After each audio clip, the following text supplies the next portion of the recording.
Thanks so much to Coach Phil for joining us today. Our next speaker, representing the class of 1985, was one of the co-captains. If we could please have Greg Wolff make his way up to the stage.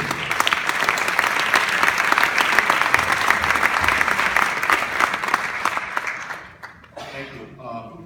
I'm very honored to get up in front of everybody and speak about Coach again, especially following Bubba and Greg and Chris. And Coach, I don't think I can do this. I don't know. You better get Jamie Dunn's out there. Do you think you can get him up here? I want one more word of encouragement for old time's sake, because I actually am extremely nervous right now. I get up and speak in front of middle schoolers every day, and I'm probably more terrified now than ever. But, that confidence, he was often way more confident in me than I ever was. It's to be able to get up and speak about my experiences and really understand that everybody's experiences is an incredible honor for me. And I hope I do all of you justice. I have to say though, however, the idea of naming the pool at Chuck Olson, I came up with this in 1987 as part of a junior year facilities project, my sport management degree. I still have the orange binder in my house. My pool had a water slide though. So maybe that's something we can use the money for, I don't know. I think it'd be a pretty cool idea, actually. First of all, let me just ask, how many out here that swam became teachers? All right, and most of us probably, because we had great teachers to role model after and decide, I want to do that someday. What about coaches? That's your legacy, and it's going to live on. And I see that as kids I've coached, now coaching as well. I'm actually working for somebody that swam for somebody I coached. That's kind of weird. But to me, that's living legacy of coach, in addition to all the other things you just don't see, the successes that people had in life afterwards. I'll be honest with you. First of all, I'm probably more nervous about here because I'm afraid any minute coach is going to smack me in the back of the head and say, "Sit down, Wolf." And you may need to. This man is a superhero. And he kind of fits that classic superhero motif. I mean, you're not the hugest guy there. You're very quiet. I've had trouble finding you in a crowd before. But when it comes time, he's there. There could be all kinds of noise in the pool. You hear Coach. And he becomes the mighty Thor of coaching. And we can all relate to those moments where, we really needed somebody to rescue us. Just as we're about to get on the blocks. And maybe just a quick word, either to break the tension or a good kick in the rear end. Sometimes both. You've heard the legacy of shaping young men and women and being there.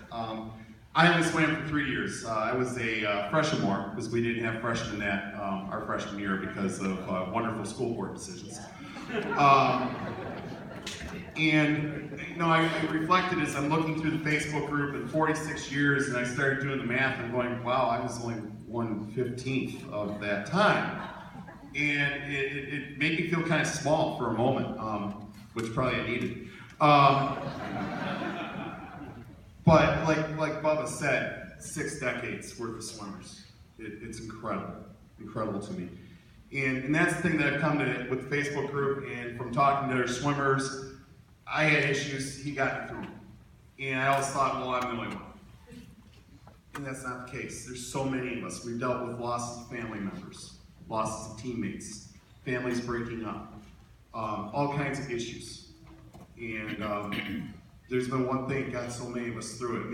In fact, talking with people, you didn't realize they had issues, but we all said the same thing. Coach was it. Coach got me through it. He was our rock. I used that. It came from the Facebook group, and Phil Hoffmeyer really solidified that for me. You are a rock, in all the best senses of the word. and the trust that you had in us, and then we were able to reciprocate that. We would swim through a river of piranha or hot coffee. We all wanted to do well for ourselves, but probably most importantly, we really wanted to impress you. And sometimes that was hard to do. I haven't had enough chances to come back and talk to Coach. When I was just coming out of college, I did come back quite a bit, and I just would love to sit on deck and just watch and learn. And learn the right way to talk to people, the right way to subtly give the kick in the butt, the right way to do it very overtly. I hadn't seen Coach in a while, and turned out I teach at Grosse Pointe North, and they were hosting a meet during one of our pre-school year work days. So I found an excuse to sneak out of the meeting and went down to the pool deck. And I'm thinking, it's been a while. I hope he recognizes me. And I go up, "Hey, Coach." Turns around, "Wolfalophagus." I don't know what that laughter was for, but it was fond memories, I'm sure. And then last time Coach and I really got to sit down was kind of at a sadder occasion, as Coach that I'd worked with and Coach has worked with quite a bit. Mike O'Connor passed away last year. And it was really bittersweet because in that half hour, I was mourning the loss of a friend, but also got a chance to really reconnect with somebody extremely important in my life. And I really, at that point, this was in the process, and I decided this has got to happen. We've got to get this pool made, because I like that we're all sharing this right now.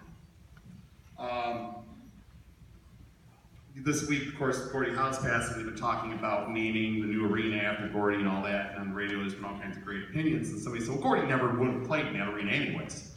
And I thought, how great is this pool? I mean, you can name it after a swimmer who did incredible things here. 3, maybe 4 years. Coach, 46 years in that pool. Like, it was your home. You painted it.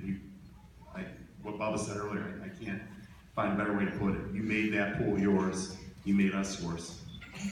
I can't, however, resist, and Bubba kind of did something along this line, but I was thinking of Jeff Foxworthy's routine about what you just might be, and I said, you just might be one of Chuck Wilson's swimmers if you have a strange addiction to coffee mixed with chlorine.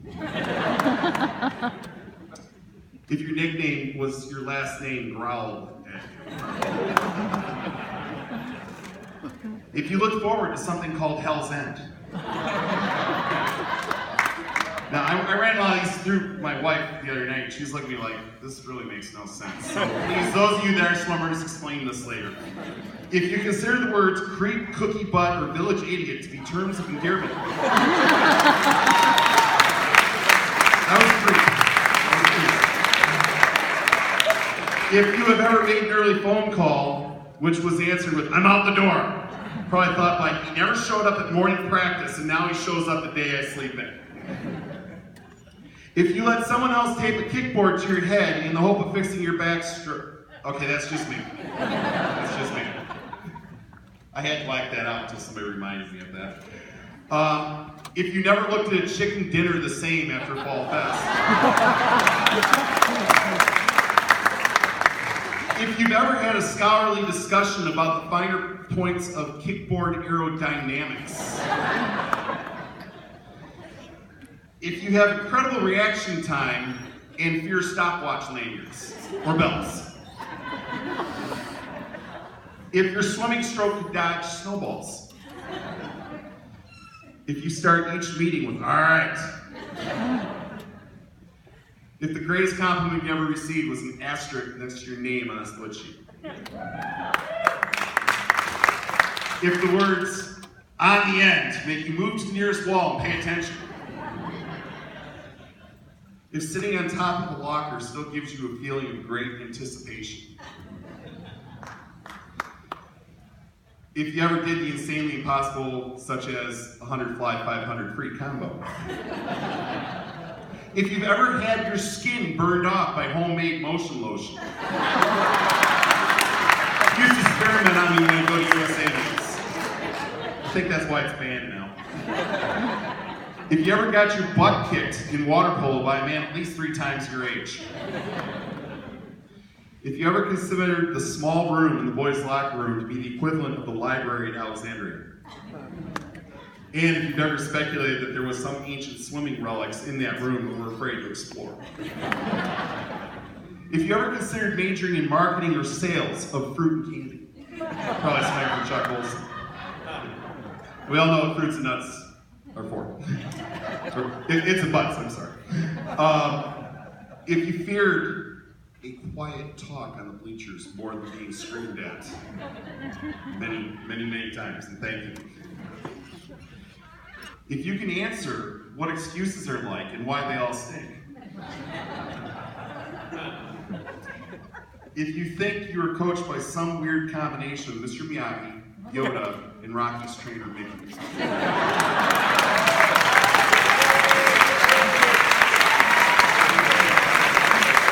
If 30 years after leaving high school, you still seek his advice and approval. Bubba just stole that one from me. If you achieved more than you ever thought possible, you were coached by Chuck Olson. If you had the best coach during high school, you were coached by Chuck Olson. And that's where I gotta leave it. Jamie, where are you up here? Jamie Dunn? Jamie touched base with me, and he wanted to pass along a gift on behalf of all of us swimmers and the many weekends and state meet that Chuck sacrificed. I can't call you Chuck. I'm sorry. I realized I probably was going to get smacked. So, Mr. Olson. So I'm going to hand over to Jamie here.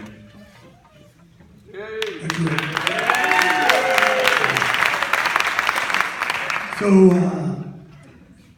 my mom was a big supporter of the swimmers.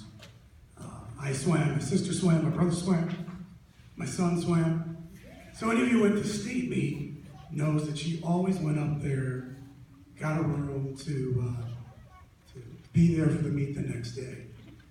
The first time going to state meet, I remember people running down to my room. Jake, Chuck is in your mom's room. What?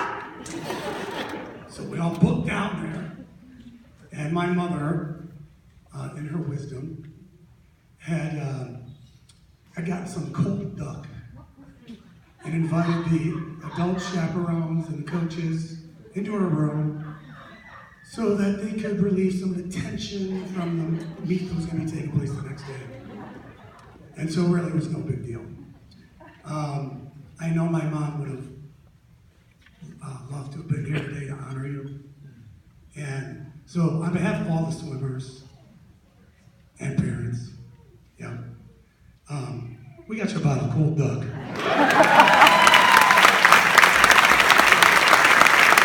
So, if you can appreciate it.